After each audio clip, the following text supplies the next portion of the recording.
Տևական ժամանակ նշվում է, որ գուցե հաջորդը դուք լինեք, գուցե դուք հայտնվեք բանտում, այդ խոսակցությունները ինձ թվում է ձեզ էլ են հասել, պատրաստ եք գնալ դրան։ Գիտեք, ես այդ ասելու բան չէի պատրաստ եմ եւ այլ, ես ցույց եմ տվել դա հիմա օրինակ իմ ընտանիքին ես գիտեն իրանք, որ ամեն վարքյան ես կարող եմ բացակայել երկար ժամանակով, այսինքն այդ որոշումը ես վաղուց եմ կայացրել, էլի, Եվ ընտանիքը ինչպես է վերաբերվում։ Իմ ընկերները այսօր Բաքվի բանտում են, ես պատերազմում այդքան ընկեր եմ կորցրել, այսինքն քաղաքականության մեջ այս իրավիճակում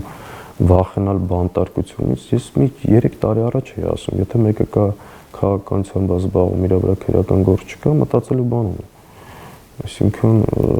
այսքան կորստի, այսքան, չգիտեմ ինչի մեջ վախենալ բանտարկությունից, դա ուրեմն անելիք չունես։ Ով որ այս իշխանության դեմ պայքարում է, ինքը պետք է հասկանա, որ այդ վտանգը